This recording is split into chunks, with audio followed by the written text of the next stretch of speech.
Shalom, selamat pagi saudaraku yang dikasihi dan diberkati Tuhan. Puji Tuhan, pagi hari ini kita bersyukur lagi atas kasih dan kemurahan Tuhan bagi hidup setiap kita.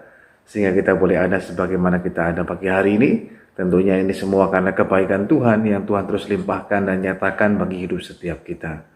Pagi hari ini sebelum kita lebih jauh lagi akan melihat kebenaran firman Tuhan melalui pembacaan kita dalam kitab Amsal. Pagi hari ini kita akan siapkan hati kita menghampiri Tuhan terlebih dahulu di dalam doa. Mari kita berdoa. Bersyukur pagi hari ini Tuhan buat kasih dan anugerah-Mu dalam kehidupan kami. Tuhan begitu luar biasa baik. Sehingga pagi hari ini kami boleh bangun lagi menikmati hari yang baru Tuhan jadikan buat setiap kami. Kami terus boleh merasakan akan kasih, penyertaan dan pemeliharaan-Mu atas kehidupan kami. Pagi hari ini kami mau menaikkan pujian kami, syukur dan penyembahan kami kepada-Mu Tuhan. Biarlah kiranya Engkau dipermuliakan, Engkau ditinggikan dan diagungkan. Dan hadirat-Mu nyata atas setiap kami, memenuhi kehidupan kami semuanya Tuhan. Dan kami mengalami perjumpaan secara pribadi yang mengubahkan kami semuanya menjadi semakin serupa dengan Kristus Yesus Tuhan. Di dalam nama Tuhan Yesus kami berdoa. Haleluya. Mari kita datang kepadanya. Mari kita naikkan pujian kita kepada Tuhan yang hidup. Kemanakah aku dapat menjauhi roh-Mu yang suci, Kau sahabat,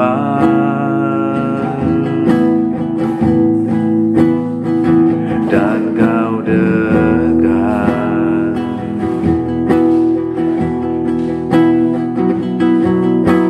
Bahkan seluruh pengabdianku tak bisa membalas kesetiaan-Mu, sungguh mulia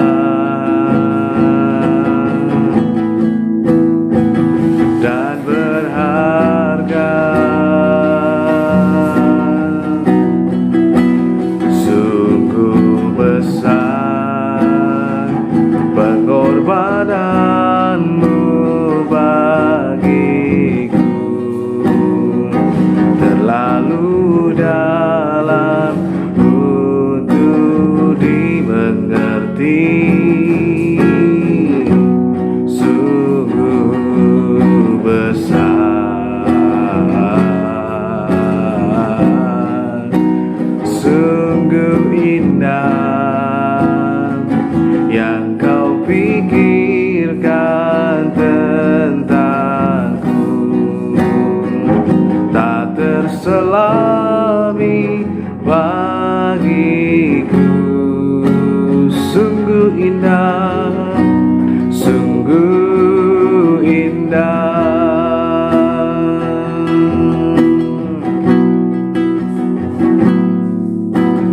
Kemanakah aku dapat pergi menjauhi roh-Mu yang suci, Kau sahabat, dan Kau dekat, dan Kau dekat.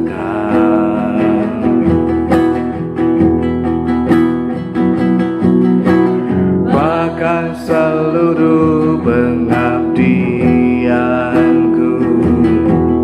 tak bisa membalas kesetiaan-Mu, sungguh mulia dan berharga,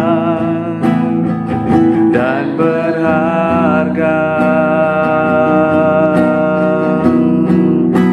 sungguh besar pengorbanan-Mu bagiku, terlalu dalam untuk dimengerti, sungguh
bagiku.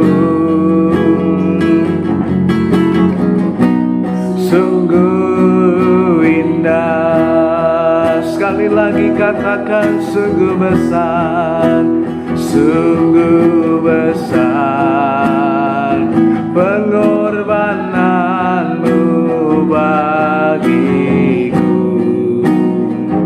terlalu dalam untuk dimengerti.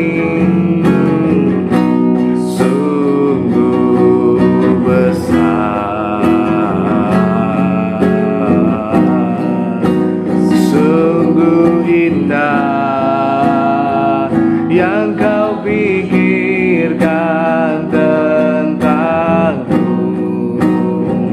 tak terselami bagiku. Sungguh indah, sungguh indah, sungguh indah, sungguh indah kau Tuhan. Sungguh indah.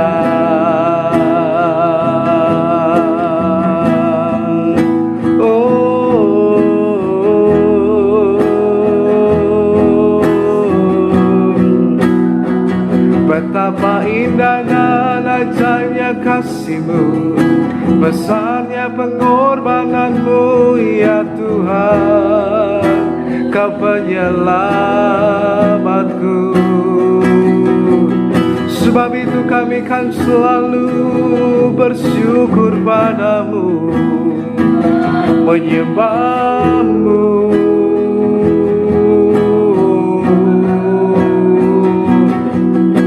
Memuji nama-Mu, memuji nama-Mu selalu.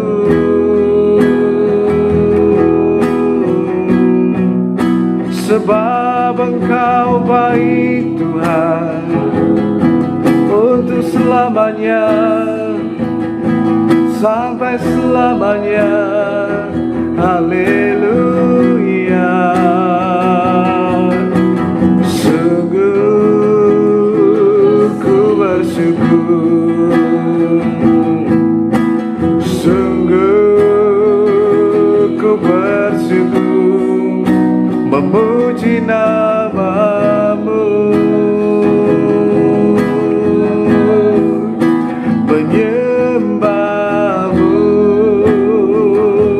Haleluya. Ku bersyukur memuji nama-Mu. Haleluya.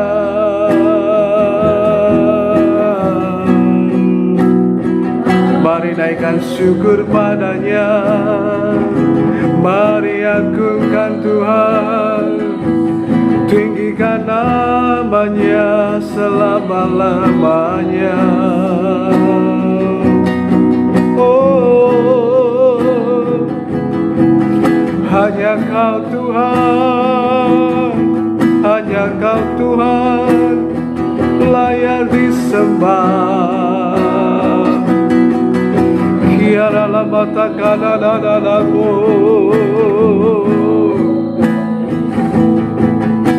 sikini ara lama lama lama lama ya sia kana na na mo, sinara la mata kana lama ya na na na mo, kiara la mata kana lama ya se. Bagi-Mu Tuhan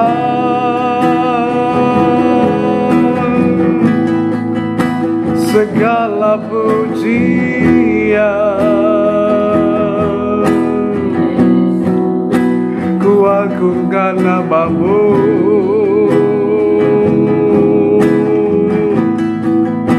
ku tinggikan Engkau.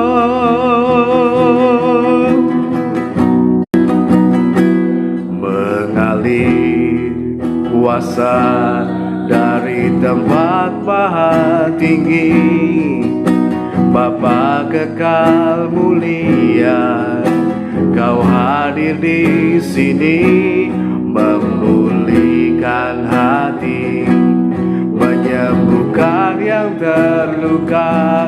Ku kan tenang bersamamu, Bapa.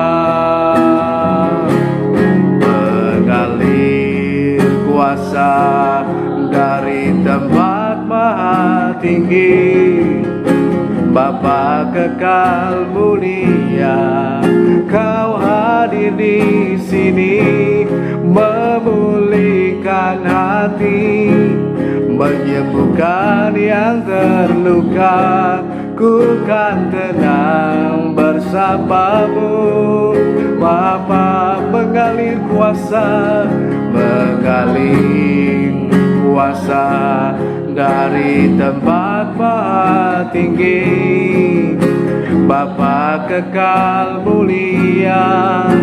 Kau hadir di sini, memulihkan hati, menyembuhkan yang terluka. Ku kan tenang bersamamu, Bapa. Sekali lagi katakan, mengalir kuasa dari tempat maha tinggi, Bapa kekal mulia. Kau hadir di sini, memulihkan hati, menyembuhkan yang terluka. Ku kan tenang bersamamu, Bapa. Ku kan tenang, ku kan tenang bersamamu, Bapa. Ku kan tenang, ku kan tenang bersamamu, Bapa. Ini waktumu, Roh Kudus penuhi setiap hati yang haus akanmu. Ku lakukan perkara yang mustahil setiap hari, berjalan dengan ini waktumu, Roh Kudus penuhi setiap hati yang haus akanmu. Ku lakukan perkara yang mustahil setiap hari, berjalan dengan ini waktumu, Roh Kudus penuhi setiap hati yang haus akanmu. Ku lakukan perkara yang mustahil setiap hari, berjalan dengan setiap hari, setiap hari, berjalan dengan setiap hari, setiap hari, berjalan dengan tuntunan ilahi. Biar setiap hari dalam hidup kami, Tuhan, kami berjalan dalam tuntunan ilahi-Mu, Tuhan, sehingga kami lebih mengikuti kehendak-Mu dan bukan kehendak kami sendiri, Tuhan. Terima kasih Roh Kudus, terima kasih Tuhan. Terima kasih. Biar Roh-Mu yang kudus terus bekerja dan menjamah setiap dan melawat kami semuanya, Tuhan. Sehingga pagi hari ini kami mengalami lawatan-Mu, jamahan-Mu, Tuhan, yang memenuhi hidup kami terus senantiasa, mendatangkan sukacita dan pengharapan di dalam hidup ini. Pagi hari ini berbicaralah kepada kami lewat firman Tuhan yang akan kami baca, kami dengar,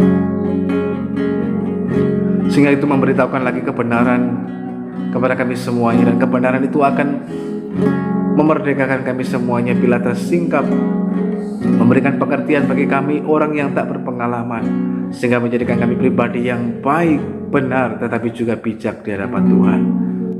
Di dalam nama Tuhan Yesus kami berdoa dan bersyukur. Haleluya. Amin. Shalom, selamat pagi saudaraku yang dikasihi dan diberkati Tuhan. Puji Tuhan pagi hari ini melalui pembacaan kita Amsal pasal yang ke-14 ayat yang ke-28. Hari ini kita berbicara tentang kepemimpinan atau leadership.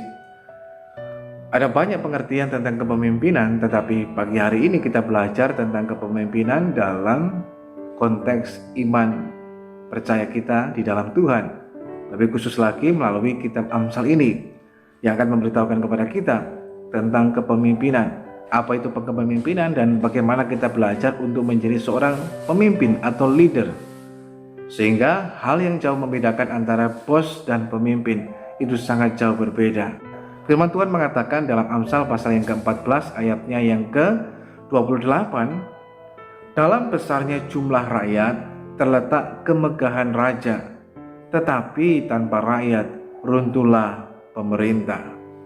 Dalam terjemahan The Message Bible mengatakan, tanda kepemimpinan yang baik adalah pengikut yang loyal. Kepemimpinan bukan apa-apa tanpa pengikut. Nah, saudara yang dikasihi Tuhan, ternyata lewat kebenaran firman Tuhan memberitahukan sangat spesifik, sangat jelas buat setiap kita.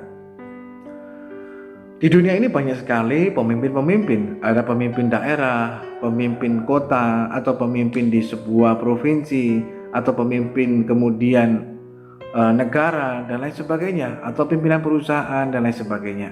Ada banyak pemimpin ataupun bahkan kepemimpinan.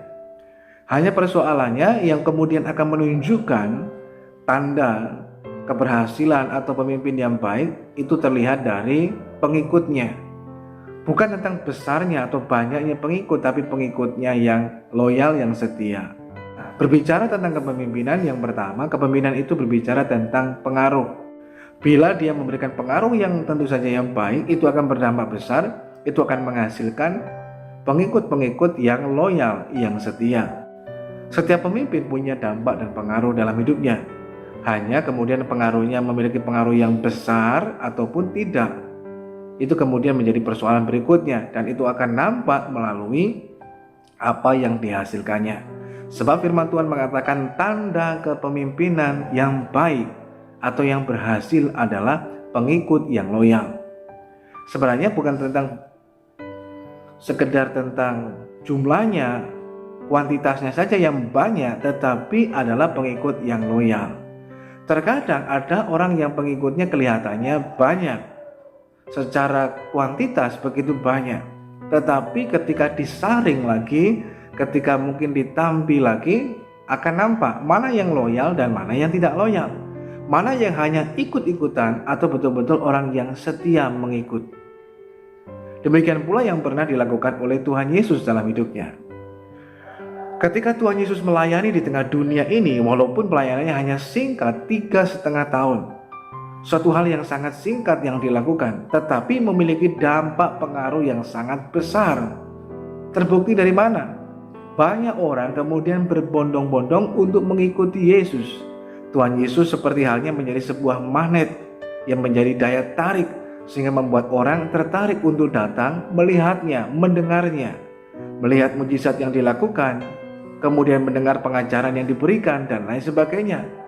Karena Tuhan Yesus bukan seperti seorang pemimpin yang lainnya, pemimpin agama lainnya, yang hanya kemudian mencitrakan dirinya tentang hal yang agamawi. Tapi Tuhan Yesus kemudian bukan hanya berbicara, tetapi juga dia melakukannya, dan itulah memberikan pengaruh yang berbeda dari pemimpin yang lainnya. Pemimpin yang lainnya hanya sekedar berteori tentang agamawi, tapi mereka tidak pernah melakukan hal itu dalam hidup mereka sehari-hari. Tapi Tuhan Yesus tidak. Ketika dia berbicara tentang suatu kebenaran dan lain sebagainya, dia juga menghidupinya, dia juga melakukannya. Itu sebabnya orang melihatnya sebagai seorang pemimpin yang memiliki pengaruh yang luar biasa. Karena dia berbicara sebagai orang yang berkuasa. Muncul dari mana? Lewat praktek kehidupannya. Akibatnya banyak orang yang mengikutinya. Tapi kemudian tahap demi tahap Tuhan Yesus mengadakan semacam penyortiran, semacam untuk kemudian menyaring mana yang betul-betul ini pengikut yang setia atau hanya sekedar ikut-ikutan. Dan ternyata benar, ketika banyak orang mengikut Yesus dan kemudian mereka mau menjadi murid Tuhan begitu banyak, bukan hanya 12 rasul tapi juga banyak orang yang lainnya. Lalu kemudian Tuhan Yesus berbicara dengan begitu keras kepada mereka, firman yang begitu keras, menemplak, menegur, mengingatkan mereka semuanya. Apa yang terjadi? Firman Tuhan memberitahukan kepada kita, banyak dari mereka mengundurkan diri karena perkataan itu keras, sehingga banyak orang mengatakan, siapa yang dapat terima perkataan sekeras ini? Lalu mereka mengundurkan diri secara teratur pelan-pelan. Dan kemudian kita melihat Tuhan Yesus hanya menyisakan ada beberapa orang yang setia dan loyal untuk tetap mengikutinya. Tapi dari orang yang loyal ini menghasilkan sesuatu dampak yang begitu besar. Pengaruh dari seorang pemimpin itu terlihat. Tandanya dari apa? Pemimpin yang baik adalah mendatangkan pengikut-pengikut yang loyal, yang setia. Pemimpin berbicara tentang pengaruh, memberikan pengaruh. Terutama dari apa? Dari hidupnya. Nah, sebab itu yang pertama, berbicara tentang pemimpin adalah berbicara tentang pengaruh, memberikan pengaruh, memberikan dampak. Seorang pemimpin bukan kemudian dia dipengaruhi oleh orang-orang di bawahnya, tetapi dia yang mempengaruhi, dia yang mengarahkan, dia yang membimbing dan lain sebagainya. Seperti halnya seorang gembala domba, dia akan menggembalakan, dia akan memimpin, dia akan membawa domba-dombanya kepada tujuan yang baik. Sehingga seorang pemimpin memiliki visi dalam hidupnya dari Tuhan dan kemudian dia akan mengarahkan orang-orang yang mengikutinya menuju pada visi yang Tuhan kehendaki dalam hidupnya. Seorang bos hanya memiliki sebuah ambisi, menjadi seorang yang ambisius, sehingga kemudian ambisinya ini menjadikan dia menjadi orang yang terobsesi dengan sesuatu, dan kemudian ini sangat berbahaya. Dia akan membawa orang-orangnya untuk mencapai obsesinya, sehingga tidak mengherankan ada pemimpin-pemimpin yang kemudian menghalalkan segala macam cara dan lain sebagainya, sehingga ada perbedaan yang jelas antara pemimpin dan bos. Hanya persoalannya, kita yang mana? Kita adalah pemimpin atau seorang bos? Mungkin di antara saudara dan saya ada yang bertanya dan berkata, saya kan hanya orang biasa, saya hanya karyawan biasa. Bagaimana mungkin saya adalah seorang pemimpin? Minimal dalam kehidupan kita menjadi pemimpin dalam keluarga, atau minimal kita memimpin diri kita sendiri, atau menjadi pimpinan dalam kelompok sel dan lain sebagainya. Nah, kita adalah pemimpin setiap kita. Minimal kita memimpin diri kita sendiri. Nah, dalam kehidupan kita, seorang pemimpin yang baik itu berbeda, tidak sama dengan bos. Seorang pemimpin memberikan pengaruh yang baik, sehingga sangat berbeda jauh dengan bos. Kalau bos hanya taunya memerintah, bikin ini, kerjakan itu dan lain sebagainya. Nah, dia hanya bisa memerintah, dia nggak mau tahu kalau untuk bisa mencapai target itu caranya susah sekali, dan dia nggak mau tahu. Bahkan dia sendiri juga nggak tahu caranya bagaimana, tapi dia memerintahkan orang-orang di bawahnya untuk mencapai target itu, padahal dia sendiri juga tidak ikut campur tangan di dalamnya. Dia tidak mau tahu, dia tidak mau turun tangan, dia juga nggak mau tahu bagaimana perasaannya, bagaimana pergumulan yang dihadapi orang-orang di bawahnya, bagaimana tantangan sedang sulit dan lain sebagainya. Hanya taunya memerintah dan kemudian menuntut, bahkan kemudian dia hanya taunya memanfaatkan, memperdayai orang-orang yang mengikutinya, sehingga demi apa? Keuntungan diri sendiri. Dia nggak peduli dengan kesejahteraan, kebaikan pengikutnya. Itu adalah bos. Cirinya cuma memerintah. Dia nggak mau tahu bahwa ternyata perintah yang diberikan itu sesuatu yang sulit untuk dikerjakan, terutama di saat-saat menghadapi situasi karena pandemi dan lain sebagainya.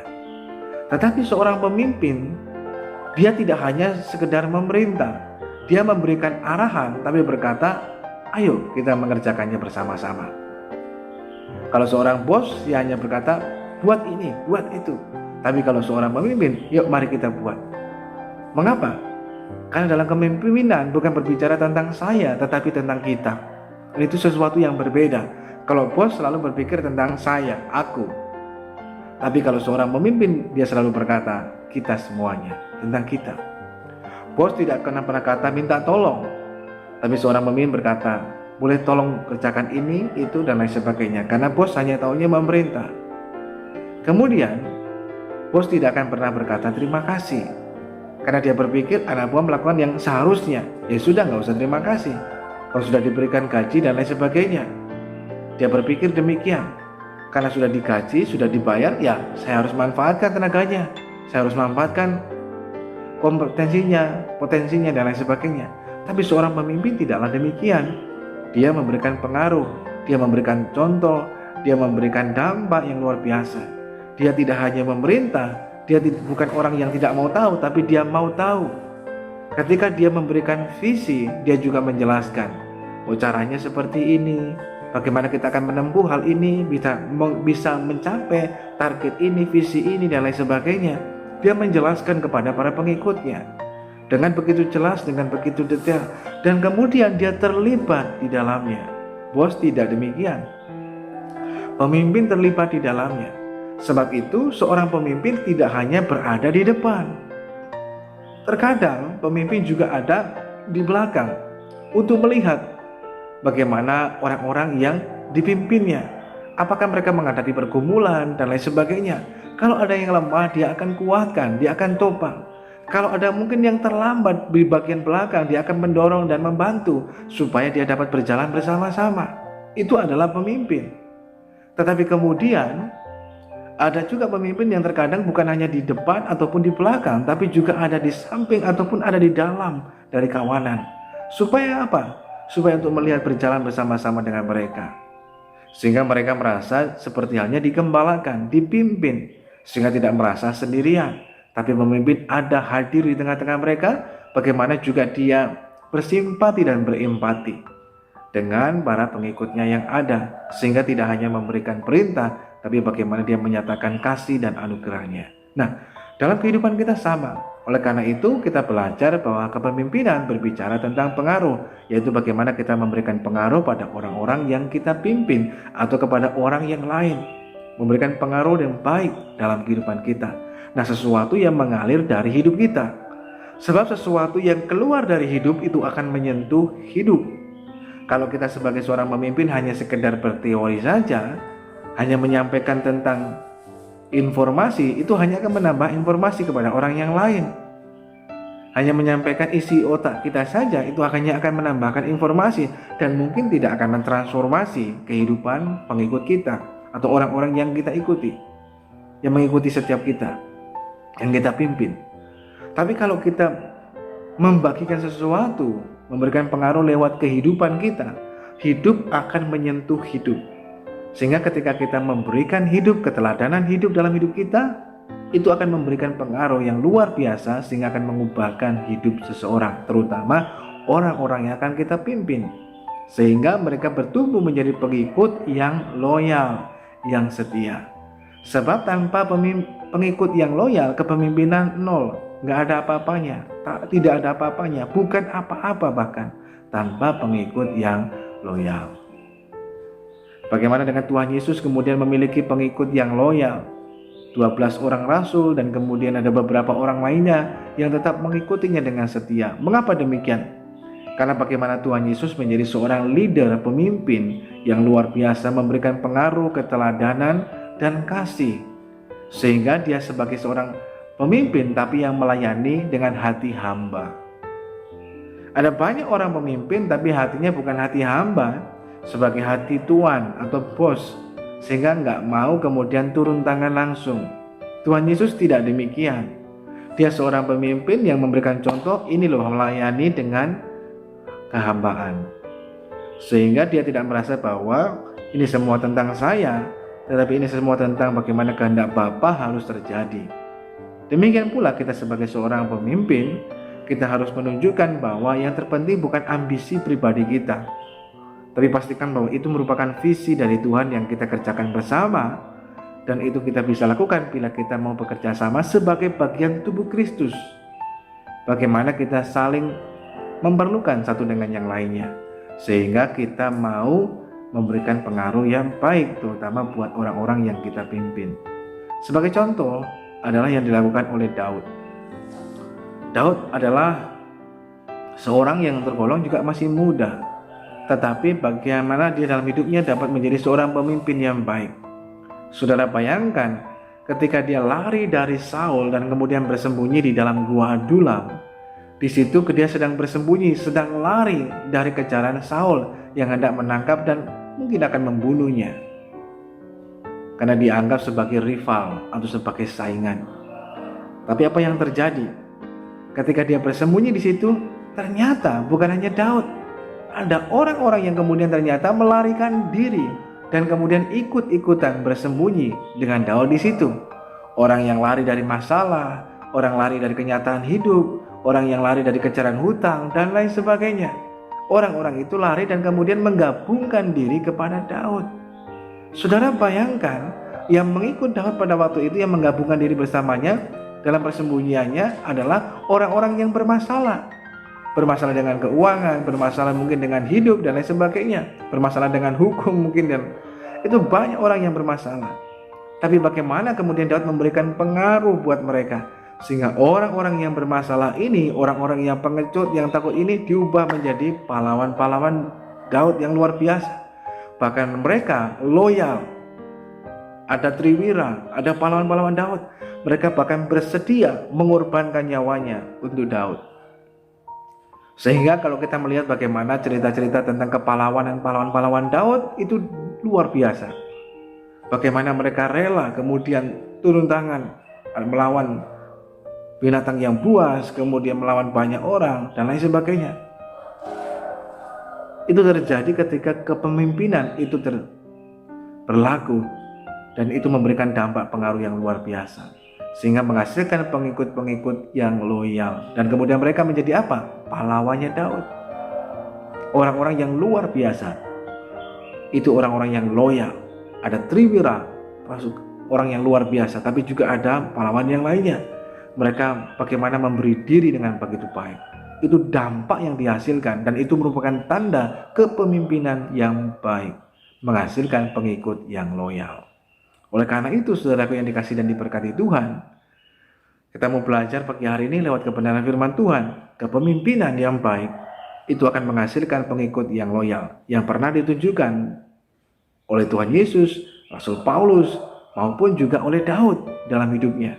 Menghasilkan pengikut yang loyal, sehingga dalam kehidupannya memiliki dampak yang luar biasa. Lewat kepemimpinan yang memberikan pengaruh yang baik, dampak yang baik, membawa mereka orang datang kepada visi yang Tuhan kehendaki dalam kehidupannya, sehingga memberikan sebuah keteladanan hidup yang baik, tetapi juga seorang pemimpin memberikan sebuah pengaruh yang luar biasa. Oleh karena itu, lewat firman Tuhan kita belajar supaya kita juga menjadi seorang pemimpin yang baik, yang berkenan kepada Tuhan, tapi juga menghasilkan pengikut yang loyal, setia, terutama kepada Tuhan yang hidup. Mari kita datang pada Tuhan. Bersyukur pagi hari ini Tuhan untuk kasih-Mu yang besar atas kehidupan kami. Kami telah mendengarkan firman-Mu. Firman-Mu sungguh berharga bagi kami semuanya, sehingga mengingatkan lagi bagi kami semuanya bahwa kami semua adalah leader, pemimpin. Maka dalam hidup kami sudah harusnya kami belajar meneladani Engkau Yesus Tuhan, sehingga dari mula Tuhan kami belajar bagaimana menjadi pemimpin yang berhati hamba, pemimpin yang memberikan pengaruh, dampak yang baik buat orang-orang yang mengikuti kami, tapi juga belajar Tuhan untuk memberikan teladan yang baik, contoh yang baik. Karena ketika kami memberikan keteladanan hidup, ketika kami membagikan hidup, itu akan menyentuh hidup dan mengubahkan hidup.